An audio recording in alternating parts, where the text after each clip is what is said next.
UP board में आने वाला एक क्वेश्चन जो बहुत ही अहम क्वेश्चन है, एनसीईआरटी का क्वेश्चन है और ये हर वर्ष पूछता रहता है। अगर आप 10 साल का पेपर उठा लीजिए तो उसमें 8 साल तो पूछा ही पूछा होगा।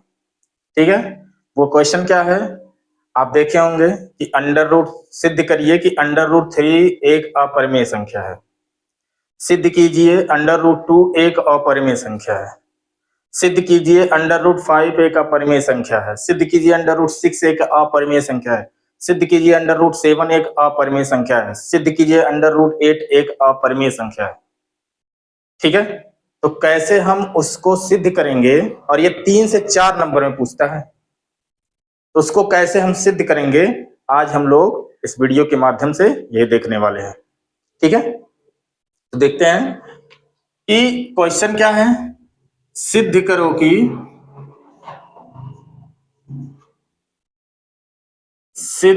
कि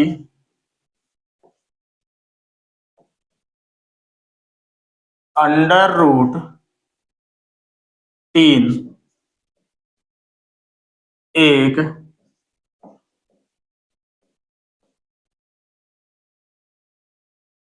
अपरिमेय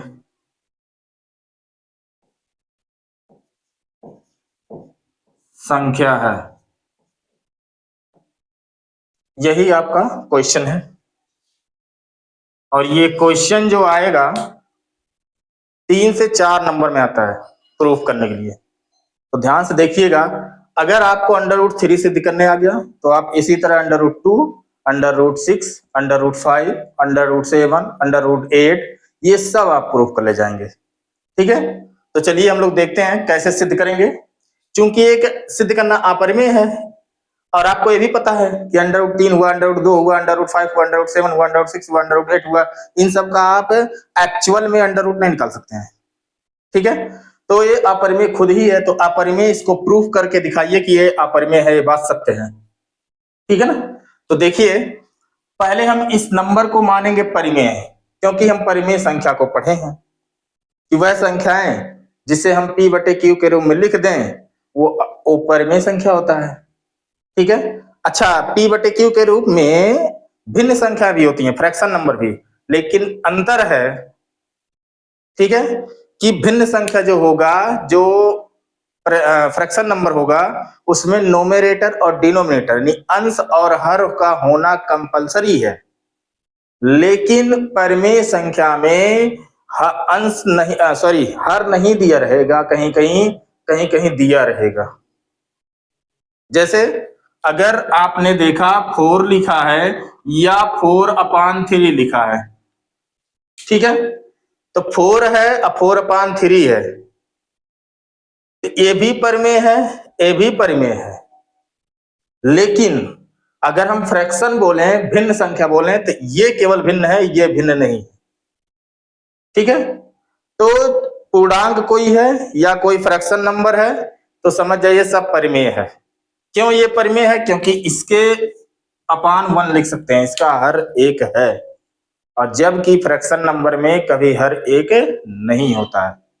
ठीक है, इसलिए ये फ्रैक्शन नहीं है, ये फ्रैक्शन है, और ये रेशनल भी है यानी परिमेय भी है, और ये भी परिमेय है। ठीक है, तो आज हमको यही प्रूफ करना है कि अंडर रूट 3 जो है एक अपरिमेय संख्या है। तो चलिए हम लोग देखते हैं। पहले हम लोग क्या करेंगे, मान लिखिएगा प्रश्नोत्तर नंबर, मान लेते हैं चौथा है, प्रश्न संख्या 4 है, तो लिखिएगा प्रश्नोत्तर नंबर 4। ठीक है, उसके नीचे आप स्टार्ट कर दीजिएगा सॉल्व करना। तो माना अंडर रूट 3 एक परिमेय संख्या है। चलो भैया, मान लिए परिमेय संख्या है, और जब परिमेय संख्या है तो इसको हम p बटे q के रूप में लिख सकते हैं। लिख सकते हैं कि नहीं लिख सकते हैं? तो चलिए हम लोग लिख लेते हैं। तो आप इसको लिख दीजिए under root 3 is equal to p बटे q। ठीक है, अंडर रूट 3 को हम p बटे q के रूप में लिख दिए, क्योंकि मान लिया है परिमेय है। अब ये पी क्यू क्या है जानते हैं? पी क्यू सह अभाज्य संख्या है। क्या है? पी क्यू एक सह अभाज्य संख्या है। ठीक है, तो जब PQ एक सहअभाज्य संख्या है तो इसका मतलब जो PQ का HCF होगा ना, क्या होगा, PQ का HCF, यानी PQ में अगर PQ को हम खंड करें, गुणनखंड निकालें, तो उसका जब HCF निकालेंगे या उसका कॉमन फैक्टर निकालेंगे तो 1 आना चाहिए। कितना आना चाहिए? तो ऐसी दो संख्याएं, ऐसी दो प्राइम नंबर या अभाज्य संख्याएं जिनका कॉमन फैक्टर 1 हो, उसको हम सहअभाज्य संख्या कहते हैं। क्या कहते हैं? सहअभाज्य संख्या कहते हैं, को प्राइम नंबर कहते हैं। ठीक है, तो यानी इसका कॉमन फैक्टर जब 1 है तो कॉमन फैक्टर ही HCF होता है, तो HCF 1 आना चाहिए। अगर 1 आ गया पेपर में है, नहीं आया तो नहीं है, प्रूफ हो गया। ठीक है, तो चलिए देखते हैं हम क्या करेंगे, दोनों साइड का स्क्वायर कर लेंगे। क्या करेंगे? स्क्वायर कर लेते हैं।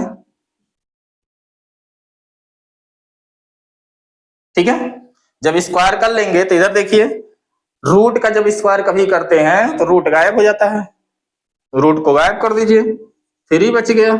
इधर रूट नहीं है तो इसका स्क्वायर हो जाएगा, P square upon Q square. ठीक, अब क्यू स्क्वायर को इधर ले आइए, 3 को इधर ले जाइए, तो Q square is equal to हो गया आपका पी स्क्वायर बटे 3।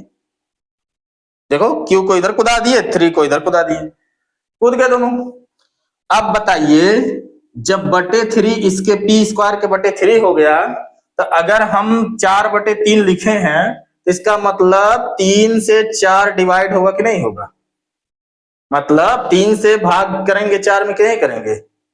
ठीक है, तो वैसे अगर पी स्क्वायर बटे 3 लिखे हैं तो 3 से भाग होगा पी स्क्वायर कि नहीं होगा? तो पी स्क्वायर 3 से विभाज्य है कि नहीं है? भाग माने विभाज्य, पी स्क्वायर 3 से विभाज्य है।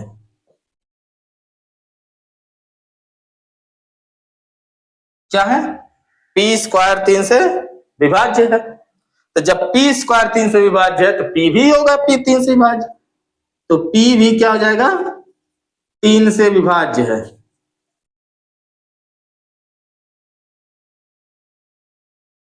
ठीक है, इसे मान लेंगे इक्वेशन नंबर फर्स्ट, समीकरण नंबर 1। ठीक, अगर पी स्क्वायर 3 से कट रहा है तो पी भी 3 से कटेगा, यानी विभाज्य होगा। अब चलिए क्या करेंगे हम लोग, अब इसी P के बराबर हम लोग मान लेंगे 3R। क्या मान लेंगे? 3R। क्या मान लेंगे? इसी P के बराबर हम लोग क्या मान लेंगे? 3R। ठीक है, तो चलिए, जहां P है मान लिया, माना, या पुनः माना लिख लीजिए, पुनः माना P is equal to 3R। फिर से आप मान लिए, पुनः माना P बराबर 3R, मतलब पी क्यू है तो पी क्यू आर सीरियल से ले रहे हैं। आप कुछ भी मान सकते हैं, यस मान लीजिए, टी मान लीजिए, यू मान लीजिए, वी मान लीजिए, एक्स मान लीजिए, वाई मान लीजिए, कुछ मान लीजिए। ठीक है ना, तो पी बराबर 3R हम मान लिए। तो ये बताओ, समीकरण 1 में जहां पी है वहां कितना लिखा जाएगा? 3R लिखा जाएगा कि नहीं लिखा जाएगा? तो हम समीकरण 1 में रख देंगे। कहां रख देंगे? समीकरण 1 से। ठीक है, समीकरण 1 से रखेंगे तो जहां P है वहां 3R रख देंगे, तो लिखेंगे Q square is equal to 3R का स्क्वायर अब बटे 3 हो गया। हो गया कि नहीं हो गया? देखिए, जहां P है वहां 3R हो गया, P के ऊपर स्क्वायर है तो 3R के ऊपर स्क्वायर हो गया, और नीचे 3 है तो 3 हो गया। ठीक है, अब क्या करेंगे, हम इनका स्क्वायर कर लेंगे, तो 3R का स्क्वायर करेंगे, 3 का स्क्वायर 9 और R का स्क्वायर R स्क्वायर, अब बटे 3 हो गया। ये 3 3 से कट गए, 3 9 से, सॉरी 3 से 9 कट गया, तो 3 3 या 9 हो गया। अब बताइए 3R स्क्वायर बचा कि नहीं बचा? ये बोलो जल्दी। अब इस 3 को इधर ले आइए तो क्यू के बटे हो जाएगा कि नहीं हो जाएगा? तो चलिए उस 3 को इधर लाइए, तो R स्क्वायर बराबर क्यू स्क्वायर बटे 3। देखो ये 3 इधर आ गया, तो ये बताइए, जब पी स्क्वायर बटे 3 था तो पी स्क्वायर 3 से विभाज्य था, तो क्या जब क्यू स्क्वायर बटे 3 है तो क्यू स्क्वायर 3 से विभाज्य नहीं है? जरूर है। तो यहां पे लिखेंगे आप क्यू स्क्वायर 3 से विभाज्य है।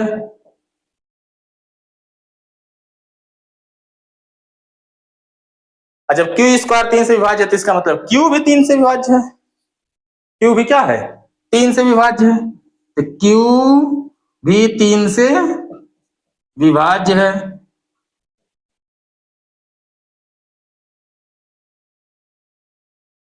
ठीक है, विभाज्य हो गया। अब बताइए, अगर 3 से p विभाज्य है तो क्या p के गुणनखंड में 3 है कि नहीं है? p के गुणनखंड में 3 आएगा कि नहीं आएगा? और q 3 से विभाज्य है तो q के गुणनखंड में भी 3 आएगा कि नहीं आएगा? आएगा, तभी विभाज्य होगा। तो p में भी 3 मिल गया, p के गुणनखंड में फैक्टर में, और q के गुणनखंड में भी 3 मिल गया। तो जब दोनों में 3 मिल गया तो दोनों में कॉमन फैक्टर 3 आ गया कि नहीं आ गया? आ गया ना। और कॉमन फैक्टर ही एचसीएफ होता है। तो यहां पर आपका एचसीएफ जो आ गया वो कितना आ गया? 3। कितना आ गया? 3, ना कि 1, नॉट इक्वल टू 1। ये बताओ, हमको एचसीएफ 1 लाना था।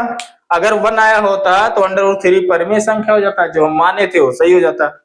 लेकिन अंडर 1 ना करके 3 आ गया, 1 के अलावा कुछ और आ गया। तो इसका मतलब माना गया जो हमारा तथ्य है वो गलत है। क्या है? गलत है। तो विरोधाभास यहां उत्पन्न हो रहा है, कंट्रोवर्सी। क्या उत्पन्न हो रहा है? कंट्रोवर्सी उत्पन्न हो रहा है, नहीं विरोधाभास। तो हम लिखेंगे क्या कि यहां दिखा दिए, तो विरोधाभास के कारण अंडर रूट 3 माना गया एक परिमेय संख्या गलत है। ठीक है, इसके कारण विरोधाभास के कारण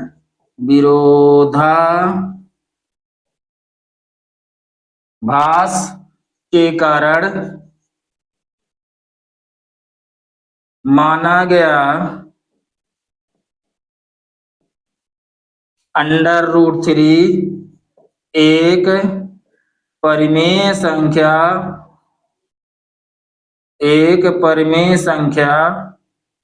गलत है। क्या है? गलत है। अतः जब गलत है तो ये भी तो रिजल्ट हम निकाल सकते हैं, कैलकुलेट निकाल सकते हैं कि जब अंडर रूट 3 परिमेय संख्या गलत है तो इसका मतलब अपरिमेय संख्या है। इसका मतलब क्या हो जाएगा? अपरिमेय संख्या हो जाएगा।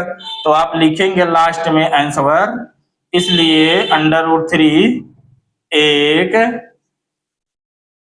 अपरिमेय संख्या है।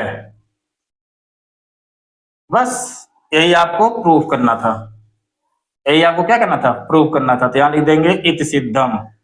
इंग्लिश मीडियम वाले हैंस प्रूव्ड लिखेंगे, टोटल इंग्लिश में लिखना रहेगा उनको, बाकी सारा सेम नियम ही रहेगा। ठीक है।